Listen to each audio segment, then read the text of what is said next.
Olha, hoje vamos falar de um assunto sério, vamos falar sobre herpes zoster. Doutora Melissa Palmieri, coordenadora médica de vacinas, está com a gente, seja muito bem-vinda. Como vai? Muito Tudo bem? obrigada. Eu que agradeço, pelo viu? convite. E olha, vamos falar desse que é um grande problema, porque dizem que o herpes zoster dói demais. Diz que a dor é bem complicada mesmo, isso é real? Isso acaba, às vezes, com a vida da pessoa, a vida social, que ela acaba se isolando, ela pode entrar em depressão. E, assim, a gravidade maior relacionada a essa doença realmente é a neuralgia pós-herpética. Realmente é o fator de maior agravamento aí dessa doença. Bom, então hoje, aproveitar para tirar nossas dúvidas, vá mandando suas perguntas e a doutora Melissa já vai esclarecendo. Mas, enquanto isso, vamos ver nossos mitos e verdades. Ó, primeiro, herpes zoster é uma infecção provocada pelo mesmo vírus da catapora. É isso aí, é verdade, Kátia. É muito importante que as pessoas que tiveram catapora na infância, usualmente na infância e na adolescência, é que nós vamos ser acometidos por esse vírus. Quem não teve catapora não tem esse vírus? Exatamente. Existe assim, 5% a 10% da população não teve catapora na infância. É raro, concorda? 90% da população já se expôs. Então, 90% a 95% tem o risco de desenvolver. Eu brinco que esse é o vírus mais fiel do mundo, porque quando ele entra no nosso corpo, nunca mais ele vai sair, ele vai ficar dormindo lá.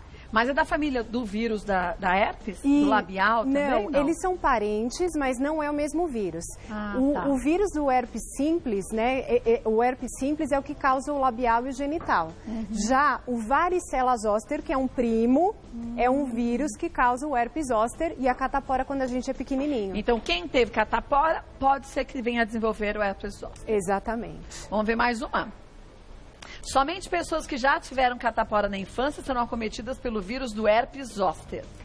Isso daí é um mito porque é importante que existem também um percentual pequeno de pessoas que tiveram catapora e não teve a catapora aparente. A gente fala meio uma varicela modificada. Tipo incubada? Isso, na verdade não apareceram, às vezes até as lesões foram tão pequenininhas. Essa daqui? Essa daqui já é mais aparente. Mas como essas são as tivesse, lesões da catapora? Isso, como se tivesse uns 4, 5 pintinhas e fala alergia, né? Exatamente, ela não sabe e ela vai ficar albergando esse vírus e quando ela ficar mais velha, se acontecer alguma condição de queda da defesa, ela tem um risco. Então, por isso que a gente coloca que é um mito. É um mito, né? Vamos ver mais uma. A pessoa infectada que tiver as feridas completando a volta inteira no corpo pode morrer. Ave Maria, que isso daí é um mito. É, né? É. Aqui tem algumas questões. Tem gente que fala assim, o cobreiro, né? Parece que o negócio vai enroscando.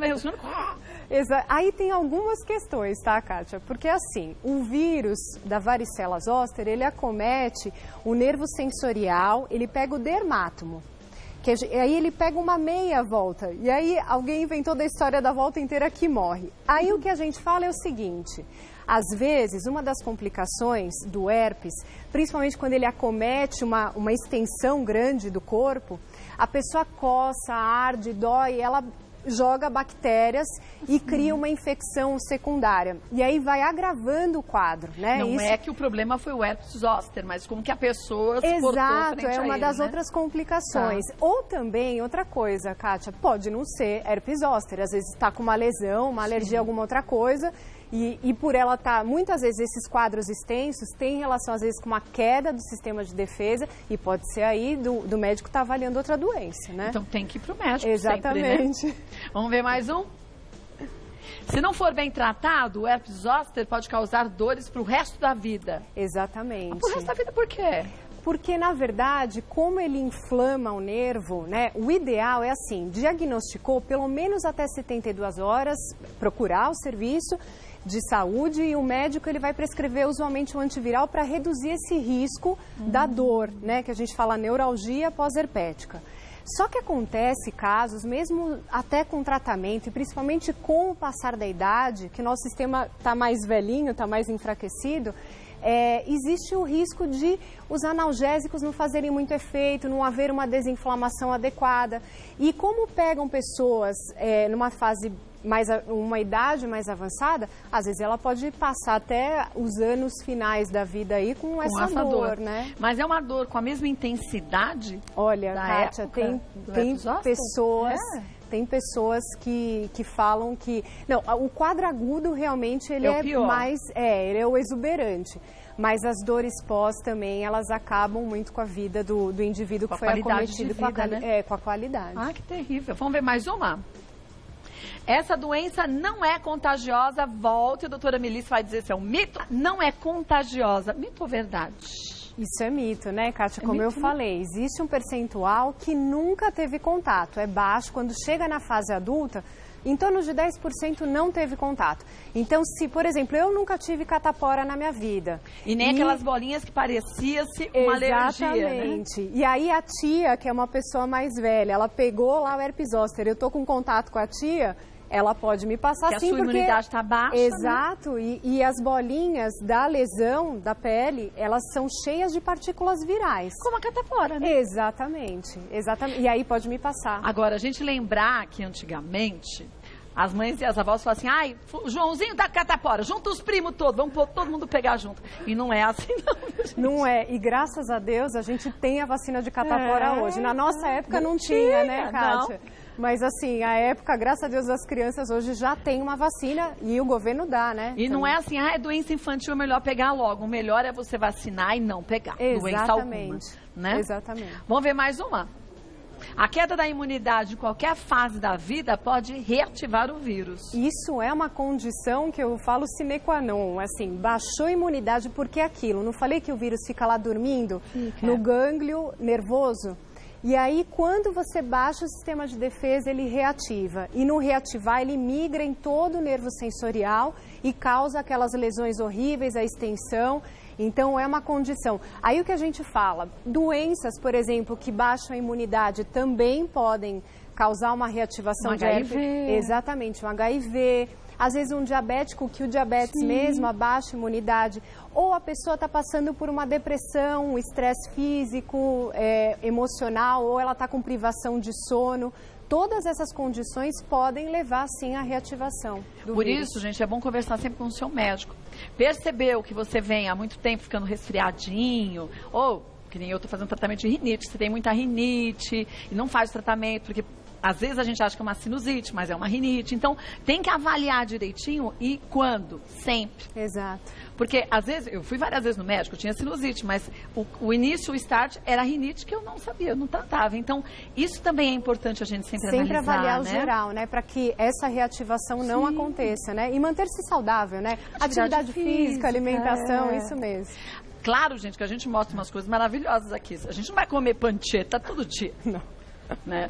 E vai comer, quando comer, ainda come pouco. Não é pra gente se esbaldar, já que eu comi, eu vou comer um monte.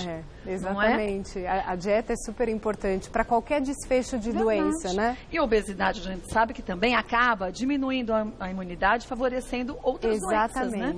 Exatamente. Mesmo porque não se oferece muito nutrientes adequados para fortalecer o nosso sistema de defesa. É verdade. E aí, se você tem diabetes, hipertensão, cada doencinha dessa é um X negativo para a saúde da gente, né? Mesmo. Vamos ver, tem mais um? E depois a gente tem perguntas, ó. Não existe cura para herpes zoster, só cuidados paliativos.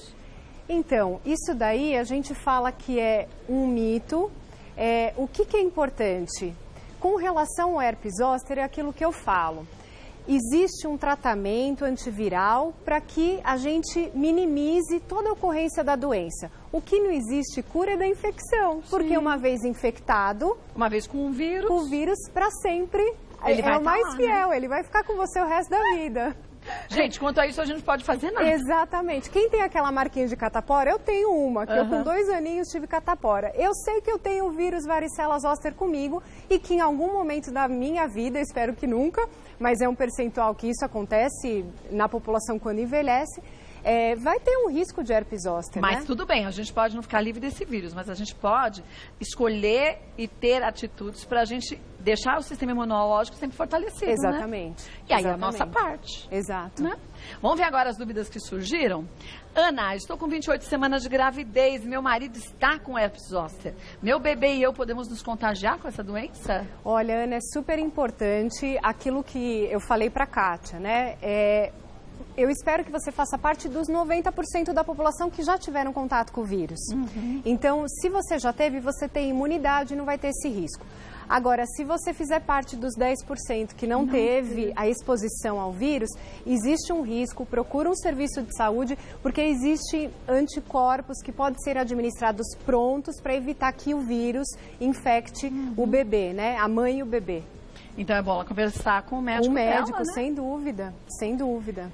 Agora, começa a ter essa chance de passar, de contagiar o outro, quando essas bolinhas estão secretando um líquido? Um pouquinho antes das bolinhas aparecerem, o vermelhinho, que às vezes a gente acha que é só o líquido, né? E às vezes acha que pode ser uma alergia, a pessoa nem se toca, que é o início da doença e ela está já com o risco de disseminar no meio, né? Onde ela está residindo no trabalho. Então percebeu bolinhas que parecem inocentes, isso, que acometem as linhas, existe também super grave o herpes oftálmico, quando ele pega o nervo.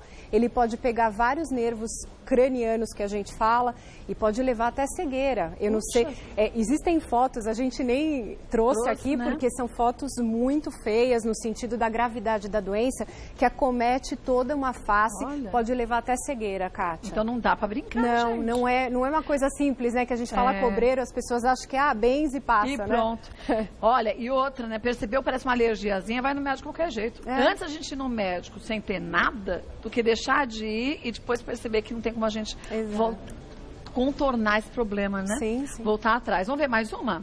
Luana, tenho sintomas de dor relacionadas a herpes zoster, mas não estou com lesões na pele. É possível ter a doença sem a formação de vesículas? Volto. E a doutora Melissa já explicou. Não, era só um exemplo, João. Vamos ver da Luana. Tenho sintomas de dor relacionadas a herpes zoster, mas não estou com lesões na pele. É possível ter a doença sem a formação de vesículas? Isso é super raro, uma condição chamada zoster sine herpete. Mas tem nada, é só dor? Mas pode acontecer. É muito raro. Mas acontece. E como que a pessoa vai saber que é herpes? Aí fica difícil, né? Tem que ir no médico, Exatamente. Né? Existe exame para constatar se é herpes mesmo ou não? Então, existe. Não é utilizado muito de prática, que a maior parte do diagnóstico mesmo é clínico. Tem o médico lesão, olha, né? A lesão é bem característica. Então, essa condição é mais difícil de diagnosticar mesmo. Então, Luana, vá ao médico. Não deu certo com o primeiro médico, vai para o segundo médico. Primeiro, você falou que tem sintomas, mas talvez seja outro problema, Exatamente. Não só herpes zoster, né? Sim. Vamos ver mais uma. Dayana, tive herpes zoster há 2 meses atrás. Foi no rosto e quase atingiu minhas vistas. Olha, levei um susto. Fiquei com uma mancha no rosto e queria saber se essa marca sai ou vou ficar manchada para sempre. Olha, realmente, como a própria varicela, né? Ela deixa cicatrizes. Eu tenho a minha de 2 aninhos, né? E muitas pessoas, às vezes, no corpo ficam as lesões. Precisa ver. Hoje existem muitas tecnologias, principalmente na área de dermatologia, de fazer alguns preenchimentos. Precisa ver como realmente ficaram essas cicatrizes, para verificar se existe uma solução para minimizar, né? Eu já vi gente que teve herpes zoster nas costas, não ficou fundo como a da catapora, fica escurinho. Como se fosse uma queimadura de limão. Isso. Então tem que ver que depende que tipo de cicatriz que ficou nela, né? Sim. Então tem que conversar com o seu dermatologista, tá, Daiane?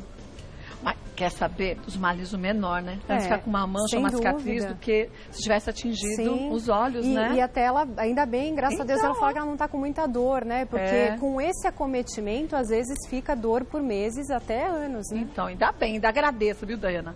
Um beijo pra você. Vamos ver mais uma? Jéssica, tenho 25 anos e essa já é a 3ª vez que tenho herpes zoster na mesma região no período de 2 anos. Nossa! Qual pode ser o motivo? O que posso fazer para evitar um novo episódio? Olha, Jéssica, uma coisa que eu falo para você, é extremamente rara essa condição. Então, o primeiro ponto é ir realmente no infecto, num dermatologista, para verificar se isso é zoster. Porque a recorrência usual é em torno de, a gente fala, até 4 anos, 6% vai ter recidiva. Nos primeiros 2 anos, ter 3%, assim, eu fico pensando, né? Às vezes, verificar mesmo das lesões, se são mesmo de herpes ou se foi alguma alergia que está recorrendo. Então, por isso que é importante verificar com o médico se é realmente herpes zoster. E aí, qual o motivo? Usualmente, a gente sempre fala, se for um herpes zoster, a recidiva tem muita relação com a queda da imunidade. Então, tem que ver se tem alguma doença de base aí, de fundo, que está fazendo com que ocorra a reativação do vírus. Em alguns casos, a pessoa pode ser diabética e nem teve o diagnóstico, né? Também, Kátia. Quer dizer, começam com outras, todos, né? A gente fala outras manifestações clínicas até chegar na investigação e o pano de fundo, né? Do que gerou tudo aquilo, né? Então, Jéssica, vai ao médico, viu? Vai, conversa com ele direitinho para ter esse diagnóstico certo. 3 vezes em 2 anos, preocupante o que né? ela está falando. Eu espero que não seja herpes zoster, porque é muito raro. Mas se for, realmente... Tem que buscar o que está causando isso, a baixa de imunidade, né? Vamos ver mais uma. Roberta, tive herpes zoster amamentando meu filho quando ele tinha só 6 meses. Tadinho. Optei por continuar amamentando, por isso não tomei nenhum remédio. Aguentei a dor e esperei as feridas secarem. Às vezes sinto dores nas costas parecidas com as da herpes. Gostaria de saber se pode ser alguma sequela. Então, Roberta, como eu falo, o próprio vírus da herpes zoster, ele acaba causando uma inflamação importante no nervo sensorial. Então, pode sim, e infelizmente meses a anos podem persistir as dores, se acometer bem aquela região onde houve as manifestações das lesões, aí tem relação. Agora, ela estava amamentando e optou em não tomar medicação. A medicação pode ser tomada quando a mulher amamenta, ela está grávida ou não? Provavelmente, tá, Kátia? Eu acredito que até o médico, porque é uma condição, ela ter optado, ela discutiu com o médico. Ela deve ser uma mãe que já teve uma catapora quando criança, tudo, e por isso que houve todo esse desfecho dela poder continuar amamentando, tudo. Caso contrário, teria que tomar outras ações, é o que eu falo, passar o anticorpo pronto, que são medicações caras, enfim, são tratamentos... são exceções e que aí sim ela deve ter conversado com algum obstetra na época, ele falou com algum infectologista. Porque senão o bebê podia ter pego herpes, também corre Exatamente, risco, né? Ela nem fala do bebê, provavelmente o que ela passou, se ela teve na infância, ela tem os anticorpos, então ela até provavelmente passou durante a amamentação os anticorpos. Pro filho, né? Exato, A única coisa não sei como é que foi o acometimento, o risco às vezes, como coça tudo, aí pode ter risco de infecção secundária, bactéria, então... Foi uma mãe guerreira, eu diria. É verdade, mas a gente conversa com o seu médico e siga a orientação que ele determinar, viu? A gente fazer escolhas assim por conta, você vai comer tomate ou pepino, peixe ou frango. Agora, quando chega em saúde, assim, a gente não pode... Sim, porque poderia ser um quadro grave para o bebê. A gente desconhece a doença, a gente não é médico, então, estou dizendo que é o caso da Roberta, mas se você estiver amamentando e tudo mais, ou está grávida, converse com o seu médico, vai em outro médico, tire suas dúvidas, mas não decida nada sozinha, não. Sim. Né? Pois, Deus me livre, acontece alguma coisa, a gente carrega essa culpa para a vida toda, Com certeza. Né? Vamos para a última pergunta, da Flora. Minha irmã teve cobreiro no ano passado, a mesma coisa, né? E ficou internada por vários dias. Apesar de todo o tratamento, até hoje ela continua com dores intensas na cabeça e já tomou diferentes analgésicos. O que podemos fazer para ajudá-la? Olha, Flora, é o que eu falo, existe um percentual e o pessoal subestima muito o herpes zoster, né? Que vai evoluir com essas dores crônicas e intensas e que você pode usar até anti-inflamatórios, potentes, analgésicos e não consegue se controlar muito. A minha sugestão é procurar um grupo especialista em dor ou um neurologista. Esses grupos de dor têm muitos anestesiologistas que trabalham com dor. E também existem alguns estudos que dizem que a acupuntura pode beneficiar um pouco. Então, também é uma terapia alternativa, não é só, porque como está com essa gravidade, existem as terapêuticas com medicamentos, mas tentar associar, quem sabe, com uma acupuntura, né? Tudo é válido. Né? Agora, ela disse que a irmã tem dores intensas na cabeça, então será que ela teve o herpes na cabeça? Provavelmente, né? O oftálmico, isso pode ter acontecido. E quanto mais próximo do cérebro, mais complicações você pode ter. E é importante, né, Kátia, falar que existe uma vacina hoje, desde 2014. O governo, ele não cobre, mas pessoas acima de 50 anos que têm a oportunidade de fazer a vacina, é super importante fazer uma dose única. Então, é um investimento em saúde, quem puder, né? Eu vou te falar que investir em saúde é sempre a melhor saída. Exato. A gente espera que seja um dinheiro mal gasto no sentido de, eu fiz a vacina e não tive nada. Graças a Deus, que nem plano de saúde. A gente paga esperando que não vá precisar. Mas se precisar, tá ali. Então, com a vacina, mais ainda, o governo não dá, guarda o dinheirinho um pouquinho por mês, faz, é uma única dose. Você pode Não parcelar, né? E é pra vida toda, né? Exatamente. Não dá pra brincar com saúde, não. Não. Precisa perguntar se a tia tomou, viu, Kátia? Tia, você tomou a vacina do herpes zoster? Você toma a vacina... Não sei quantos anos a tia tem. 7,5. Ah, tá indicado, tia. Oi, moça, Você tomou a vacina do herpes zoster? Herpes zoster. Do assunto. Eu não tomei a vacina ainda. Tem que tomar. Sabe por que tem vacina?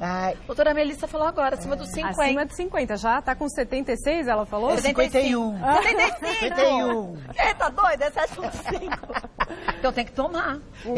Uma dose só. Mas eu não tive catapora que eu tava vendo, então eu tô um pouco... Mas, olha, provavelmente, às vezes a gente não sabe, mas é o que eu falo, 90% da população teve. Provavelmente você teve, mas independente, vale a pena fazer a vacina. Tuas irmãs tiveram? Herpes zoster? Não, catapora. Tiveram. Então, talvez você pode ter tido sem ficar com aquele monte de manchinha, como a doutora Melissa falou. Como outra, né? Que daí parece uma alergia. Eu vi, Então você tem chance, espero que nunca, né, tia, de desenvolver a doença. Então vale a pena se vacinar. Eu tive cachumba, eu tinha medo de descer, né? Mas você é menina, pode mas não tem problema, cara?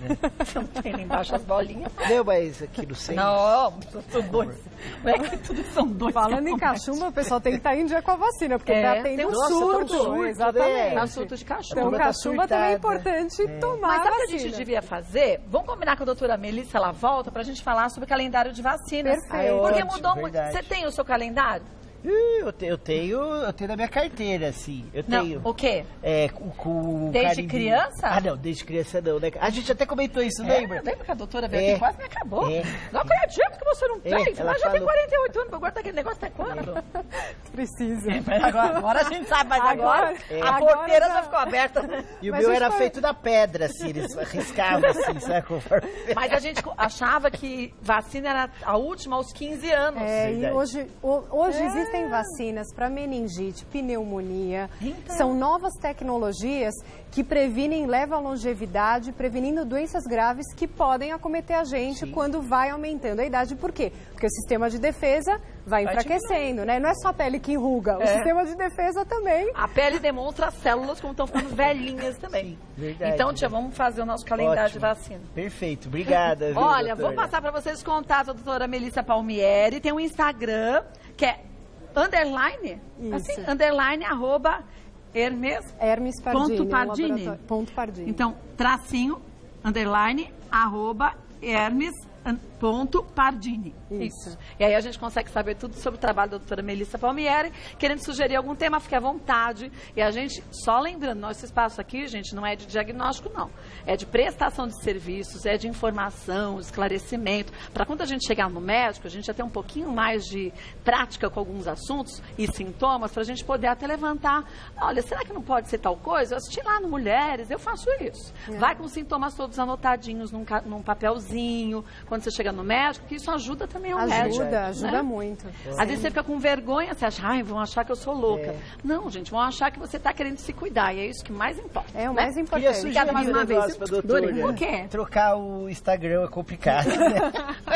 Faz o outro, não dá, Carla? Ai, Carla, perdão. Eu vou te ajudar, eu sou boa de Instagram.